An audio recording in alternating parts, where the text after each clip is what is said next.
everybody, Jimmy from Jimmy's Saber Junk here. I'm going to be walking you through the JSJ Saberbay Clone-A-Phobe hilt. I've done a couple of videos on this already, but figure I might as well redo one for YouTube. Quick overview on it. This is the pre-production sample, so you might find a few nicks and scratches that won't be there on the final production. It's the kind of thing we pull up with the factory, but overall we're very happy with it. Nothing to really feed back to the factory. It's been a good one, this one. So, bit of a unique hilt. Got the JSJ accurate hinge mechanism at the bottom there. There have been other folding mechanisms out there. As far as I'm aware, none that lock when it's closed and none that lock. Sorry, I've got this one installed already in preparation for the rest of the video. And none that lock when it's open, completely rigid. It's not going anywhere. And it is a unique hinge system, as you only have to press it down once, get moving, and then you can release your finger. And it locks into place there as well. Nothing else like that on the market. It runs on bearings, super smooth. It is a bespoke Jimmy's Saber Junk design in the mechanism, not to be replicated, as are the switch plungers and the assembly around those as well. Something rather unique in this one. It's a bespoke to myself, Jimmy's Saber Junk. Very unique. If you want to have a look at how it all works, you will have to buy the hilt. Please do not copy it. It is not there to be copied. It is unique to me and Jimmy's Saber Junk designs. But a solid build.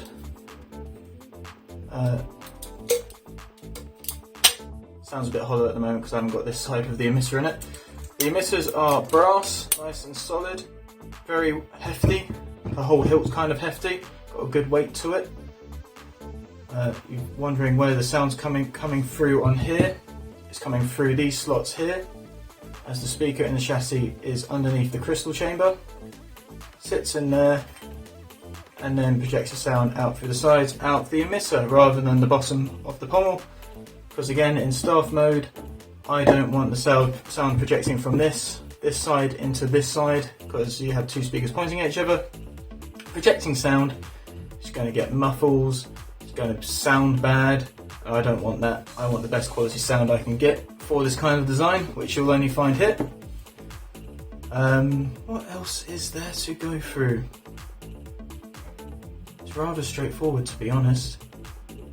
One thing, this is a nice smooth design, looks great for the General Krell hilt from the Clone Wars. As you might know why we called it the Clone-A-Phobe if you've seen the episode. During its use, you might find these might unscrew themselves just through pressing them down and releasing them. If that happens to you, I recommend just the tiniest of dab of the purple light grade Loctite. I could have nailed these, as I've said in the previous video, but nailing them doesn't make it that much tighter if you're doing it by hand. Equally, it wouldn't look good with the rest of the hilt. So if you're finding that's just unscrewing, the tiniest dab of Loctite. Light grade, not the red grade. You want to still be able to undo it by hand if you want to take it apart for any reason, for any maintenance or anything like that, but not that you'll need to. So let's go through the chassis installation into the emitter.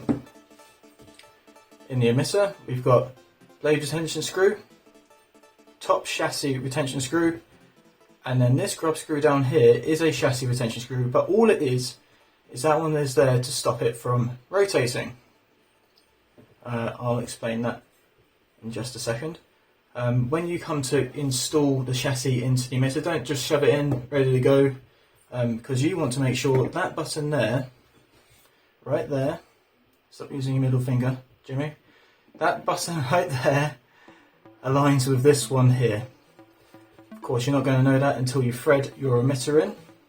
So what I do first of all is make sure the grub screws are sub-flush to the surface. Is that that size? No, it isn't. So the last thing you want to do is be putting this into here and scratching out the insides because you left your grub screws sticking out. So thread that in all the way.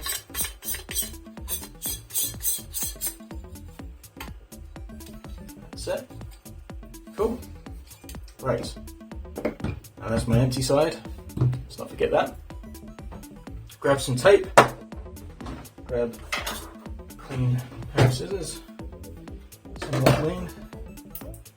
Grab a bit of tape. Right, so I'm aware that this lines up approximately with here. So I put my tape on in line with my plunger. So when I unscrew this, I know where my plunger is approximately to the chassis. It doesn't have to be super accurate. Lucky enough, the plunger has a lot of space, a lot of surface inside to activate the switch. Get the emitter out, undo the screws so you can slide your chassis in rather neatly.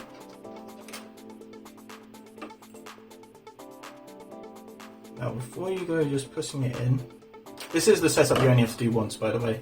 I don't like setups where you have to do this all the time, every time you remove the chassis in and out of the hilt. That's just a faff, and we don't like faff.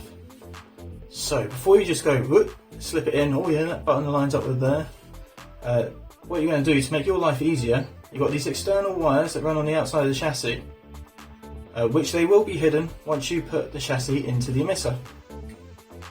What you're going to do is try and make sure, so approximately my button is here, but more importantly, the columns of the chassis near the buttons, I'm going to try and align those nearest columns, there and there, to that button, to the nearest columns in line with my bit of tape. Because if you mess this up, it does make it slightly more painful getting the chassis in. But there we go, look. Bob's your uncle. I am British if you can't tell.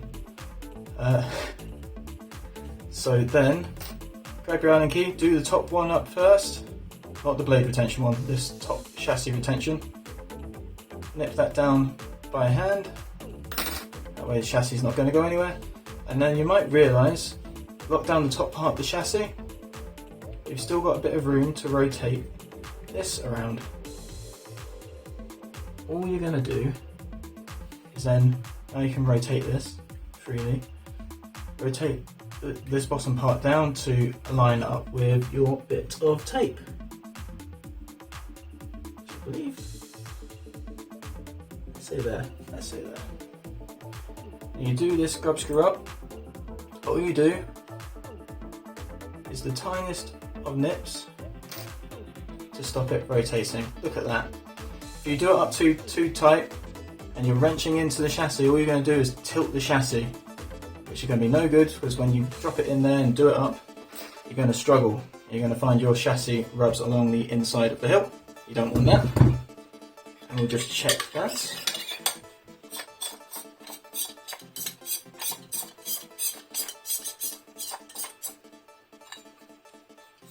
Check my button tactile feedback. I can feel that.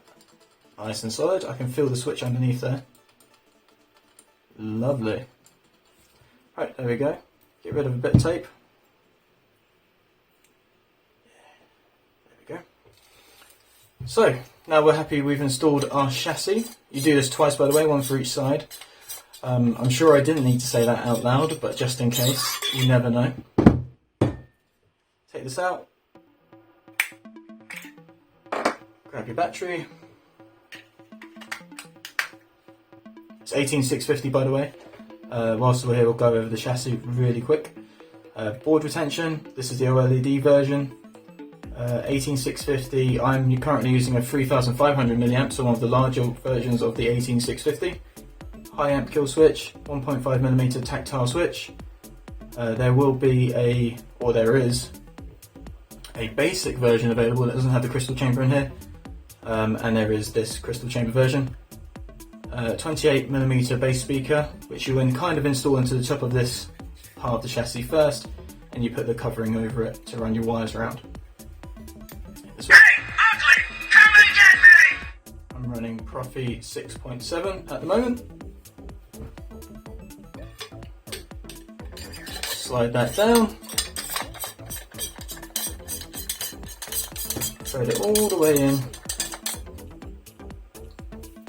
And then, hopefully this one isn't. This one side. We've got one side. And we've got the other. Hopefully you can see that.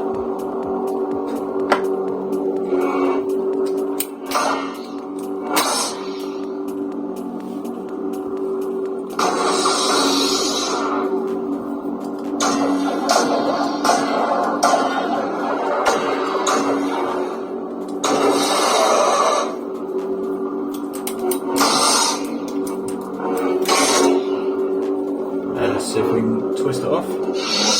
There we go. Sound font by Jesse at Kyberphonic. I am a fan.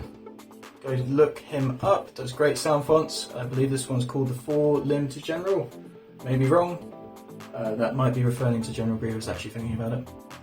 Go check him out anyway. He does great sound fonts. And that's it. That is absolutely it. I believe it's the first folding, double locking replica hilt on the market. I hope you enjoy it. There is a limited run available at the Saberbay. Chassis are available in print form and STLs from the Saberbay. And that's it. I hope you enjoyed the video. Have a great day. See you guys later. Bye.